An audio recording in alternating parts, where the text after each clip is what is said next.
guys, welcome back again to my YouTube channel. So, ang i-share ko naman sa inyo for today's video, syempre natapos na tayong mag-exam, natapos na tayong mahintay yung results. So, syempre next naman dun is yung oath-taking.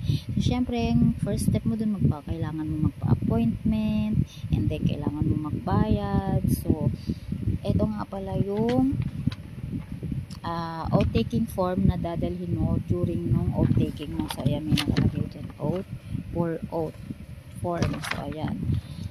May mga nakalagay dyan, nalagay mo dyan sa signan mo yan. Tapos, kung ano yung ID ginamit mo, mas maganda kung ano yung ID ginamit mo nung nagawa ka ng liris. So, tapos ito yung kailangan mo magdala ng documentary stamp. Tapos, dito, for PRC processing, wala na akong nilagay dyan. And then, dito din sa may punong ganyan, wala natin ako nilagay. Tapos dito guys, kailangan mo lang i-double check kung tama yung mga nakalagay dyan. And then dito sa baba may sasaynan ka lang dyan. Ayan, sasaynan mo lang yan. Tapos nung nandun na ako, so kala ko matatagalan ako. So by the way guys, nga pala ako bumili ng ticket for oath-taking sa Arellano University. So, ganito yung itsura ng, so bago ka pala guys makapunta doon sa oath-taking, sa pinakaloob, hahanapin nila is yung oath-taking form mo, and then especially yung NOA mo. Ayan yung NOA. So, yung NOA, nagpa-photocopy ako nitong NOA. And then, sa loob pa lang, sa labas, bibigyan ka na nila nitong oath-taking booklet.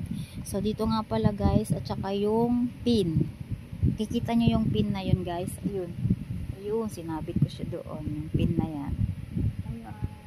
Ayan. Wait lang kukunin. Ayan guys, ganito siya. Nakalagay sa kanya syempre yung PRC. Ayan, syempre medyo malabo. Kasi ito yung pinaka-pin niya. Kailangan mo lang siyang i-push ng dalawang ganyan. Yan, ganito. Ito yung pinakahihintay ng lahat, at saka ito yung binigyan na ako nito ng booklet. So, dito sa booklet, makikita mo dito ako, syempre tinupi ko na sa page 20, makita ko dito yung aking name. Ayan, nandyan. Sa 20, ayan, yung sa pinakababa na yan. Ayan. Tapos, yung oath-taking ticket, ito nga pala itsura niya. So, ito is kukunin nila, tapos ito lang yung may iwan sa iyo. Doon sa Arellano University nga pala ako bumili guys. So, worth 700 pesos. Tapos, kung gusto nyo ng guest, pwede din naman.